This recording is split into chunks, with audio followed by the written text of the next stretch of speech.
Halo Sobat Gen, Assalamualaikum warahmatullahi wabarakatuh. Gimana kabar harian kalian? Semoga selalu menyenangkan ya. Tetap semangat dan selalu jaga kesehatan.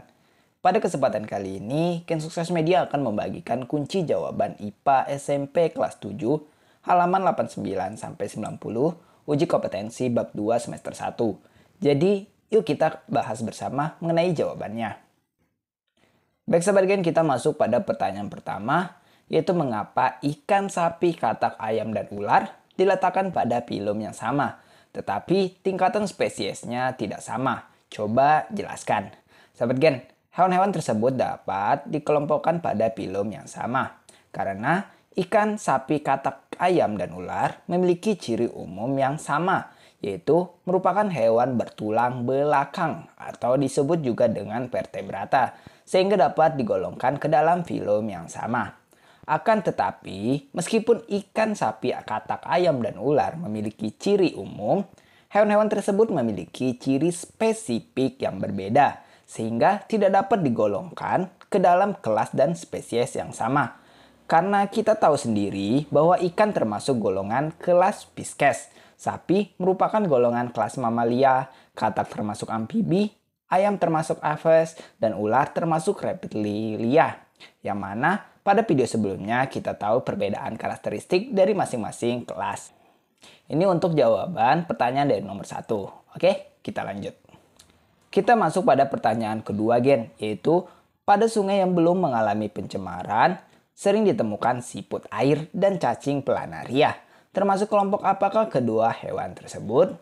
Untuk menjawab soal seperti ini, pertama yang perlu kita tahu adalah bagaimana karakteristik atau ciri tubuh dari hewan tersebut. Dan juga kita harus ingat mengenai ciri-ciri umum dari kelompok hewan yang telah kita pelajari ini. Karena keduanya termasuk kelompok hewan tak bertulang belakang atau avertebrata, maka batasan kita hanya pada kelompok-kelompok hewan tersebut. Sehingga kita dapat mengetahui bahwa siput air termasuk dalam filum Mollusca atau hewan bertubuh lunak.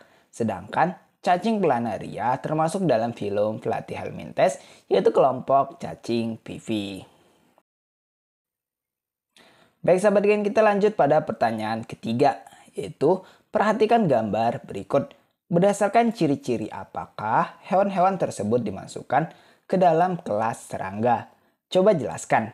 Nah, ini gambarnya campur ya sahabat Gen, dan saya juga bingung kenapa ada siput dan cacing untuk gambar pertanyaan sebelumnya ya. Mungkin ada kesalahan cetak atau bagaimana, kita tidak tahu, tapi yang jelas kita bakal fokus pada 3 gambar serangga yang ada tersebut. Mungkin kan siput dan cacing ini dimasukkan ke jenis serangga, jadi kita fokus pada 3 gambar yang ada, yang tentu kita tahu itu adalah serangga gitu ya. Oke, kembali ke topik. Maka jawabannya, serangga atau insekta termasuk ke dalam hewan avertebrata atau hewan tidak bertulang belakang pada kelompok yaitu arthropoda yang memiliki ciri-ciri umum sebagai berikut. Ya, pertama, tubuhnya beruas-ruas dan terbagi menjadi 3 bagian atau 3 segmen, yaitu kepala, dada, dan perut. Jadi kalian bisa amati kalau di serangga itu tentu ada bagian yang jelas dapat dibedakan, yaitu kepala, dada, dan perut. Ya, kemudian ciri umum kedua, serangga memiliki 3 pasang kaki yang pangkalnya menyatu. Kemudian yang ketiga, memiliki sepasang antena serta mata yang majemuk. Ya, ini ciri-ciri umum dari kelompok serangga arthropoda. Nah, dari gambar yang ada, maka termasuk serangga yaitu jelas ya ada belalang, kupu-kupu, dan capung ya, karena memiliki ciri atau karakteristik tubuh dari kelompok serangga yang tadi sudah kita sebutkan beberapa. Kita lanjut masuk ke soal berikutnya Gen, yaitu soal nomor 4. Perhatikan gambar berikut ini ya. Cari persamaan dan perbedaan dari hewan-hewan tersebut.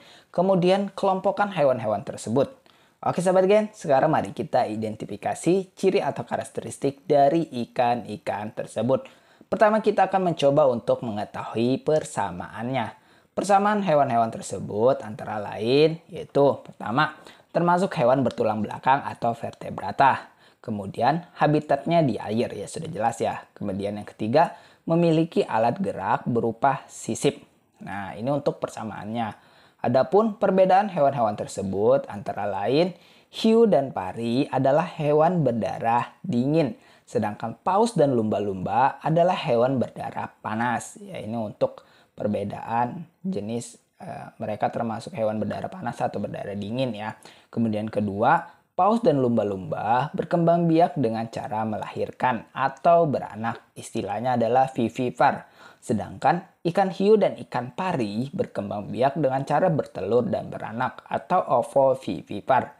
Kemudian yang ketiga, hiu dan pari bernapas dengan insang, sedangkan paus dan lumba-lumba bernapas dengan paru-paru. Sehingga berdasarkan perbedaan di atas, hewan tersebut termasuk dalam pengelompokan ikan hiu dan ikan pari merupakan kelompok Pisces, sedangkan paus dan lumba-lumba merupakan kelompok mamalia. Sampai sini paham ya Sobat Gen? Kita lanjut. Oke, pertanyaan berikutnya ya. Ini pertanyaan cerita ya. Ida menemukan tumbuhan yang memiliki ciri-ciri tulang daunnya sejajar, berbentuk seperti pohon kelapa. Batangnya tidak bercabang, terdapat bangun seperti kerucut. Tumbuhan apakah yang ditemukan Ida? Berikan contoh tumbuhan lainnya yang sekelompok dengan tumbuhan yang ditemukan oleh Ida. Berdasarkan dari ciri-ciri yang ditemukan Ida, merupakan ciri-ciri dari tumbuhan palem. Nah, contoh dari tumbuhan seperti palem lainnya yaitu ada enau atau aren, kemudian ada kelapa, salak, kurma, kelapa sawit, rotan, nipa, sagu, atau rumbia. Ya, ini merupakan kelompok yang menyerupai tumbuhan palem yang seperti ditemukan oleh Ida. Ya. Baik sahabat Gen, demikian tadi pembahasan kunci jawaban IPA SMP kelas 7 halaman 89 sampai 90 uji kompetensi bab 2 semester 1. Semoga dapat sedikit menambah wawasan kita semua. Sampai jumpa di postingan video berikutnya. Akhir kata terima kasih. Wassalamualaikum warahmatullahi wabarakatuh.